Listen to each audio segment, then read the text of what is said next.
ماں باپ کو ناراض کیا ہوا ہے، ان کے سامنے سب جھکا دو، ان سے معافی مانگو۔ ماں باپ سے کہتا ہوں اولاد پہ ایسا جبر نہ کرو کہ وہ باغی ہو جائیں۔ بچوں سے کہتا ہوں ایسی بغاوت نہ کرو کہ ایمان ہی مردود ہو جائے۔ ماں باپ سے کہتا ہوں بچوں پہ ایسی سختی نہ کرو کہ وہ مجبور ہو جائیں بدتمیزی پر، مجبور ہو جائیں بغاوت پر، مجبور ہو جائیں گستاخی پر۔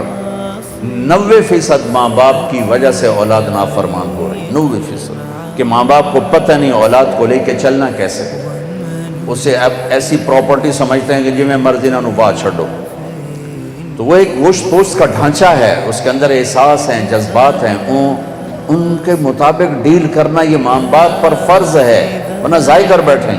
میرے نبی نے فرمایا اکرموا اولادکم، اپنی اولاد کو عزت دو، اور خود کیا کر کے دکھایا؟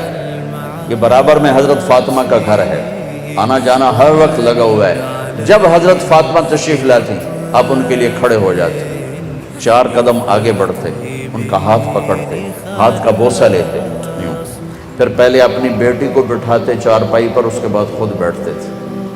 ہم اپنی اولاد کے لیے ایسا کرتے؟ اپنی اولاد کو عزت دو، وہ تمہیں عزت دیں گے۔ اپنی اولاد کا احترام کرو، وہ تمہارا احترام کریں گے۔ ان کی پسند ناپسند کی رعایت کرو، وہ تمہارے فرما بردار بنیں گے۔ تو یہ جان بین سے ہے کام، جان بین سے ہے کام۔ تو بھائیو اپنے ماں باپ زندہ ہیں تو ان کی دعا لو، دعا لو۔ رشتہ داروں سے لڑے ہوئے ہو صلح کر لو، صلح کر لو۔ کسی سے بغض نفرت ہے دل صاف کر لو، خاص طور پر مذہبی نفرت۔ دیکھو میں ہاتھ جوڑ، میں تھک گیا ہوں، ہاتھ جوڑ جوڑ کے تھک گیا ہوں۔ دل کے پھپھولے جل اٹھے سینے کے داغ سے، اس گھر کو آگ لگ گئی گھر کے چراغ سے۔ تو ادھر ادھر کی نہ بات کر، یہ بتا کہ قافلہ کیوں لٹا۔ مجھے راہزنوں سے گلہ نہیں، تیری راہبری کا سوال ہے۔ دیکھو اکثر نوجوان نظر آ رہے ہو، امت بن کے چلو۔ تم جس عقیدے پر ہو، جس مسلک پر ہو، جس راستے پر ہو، میں اسے نہیں چھیڑتا ہوں، میں اسے آپ کے سامنے سلام کرتا ہوں، آپ کو احترام دیتا ہوں، لیکن مجھے بھی احترام دو، مجھے بھی ایمان والا سمجھو۔ مجھ سے مراد پوری امت، پورا یہ معاشرہ جو نفرت کی آگ میں اتنا جل چکا ہے کہ کسی دوسرے کو کفر سے نیچے ماننے کے لیے تیار نہیں، اور کسی دوسرے کو جہنمی سے نیچے ماننے کے لیے تیار نہیں ہے۔ یہ آگ ممبر سے اٹھی ہے، ممبر سے بھڑکی ہے، اور یہ خطیبوں نے بھڑکائی ہے۔ کہیں کسی مسلک کا سنجیدہ عالم کبھی اس مضمون کو نہیں چھیڑتا۔ یہ مضمون ہمیشہ شعلہ بیان خطیبوں نے چھیڑے ہیں اور امت کو بھڑکا کے رکھ دیا ہے۔ میں آپ کے سامنے ہاتھ جوڑتا ہوں، امت بن کے چلو، اپنا تعارف ایز اے مسلم کرواؤ۔ تم جس مسلک کے ہو تمہیں مبارک ہو، لیکن اوروں کو بھی عزت دو، اوروں کو بھی احترام دو۔ کتنا بھرا پڑا ہے ہمارا سوشل میڈیا، گالیاں کفر، گالیاں کفر، گالیاں کفر۔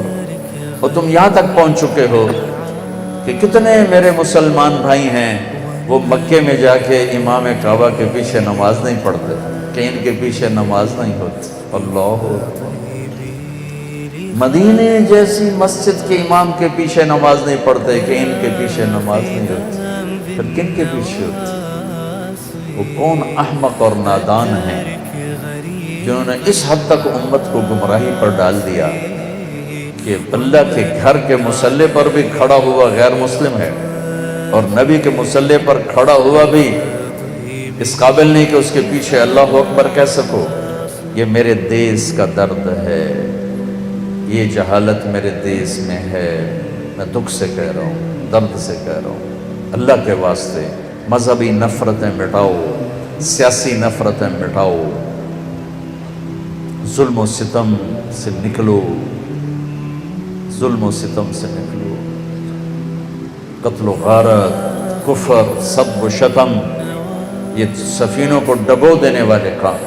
2 آدمی سب سے زیادہ برباد ہوں گے آخرت میں، 2 آدمی سب سے زیادہ برباد ہوں گے آخرت میں، 2 آدمی سب سے زیادہ برباد ہوں گے آخرت میں۔ ایک سود کھانے والا، ایک قتل کرنے والا، ایک سود کھانے والا، ایک قتل کرنے والا، ایک سود کھانے والا، ایک قتل کرنے والا۔ میرے بھائیو اللہ کے واسطے محبتیں پھیلاؤ، محبتیں پھیلاؤ، محبتیں پھیلاؤ، محبتیں پھیلاؤ۔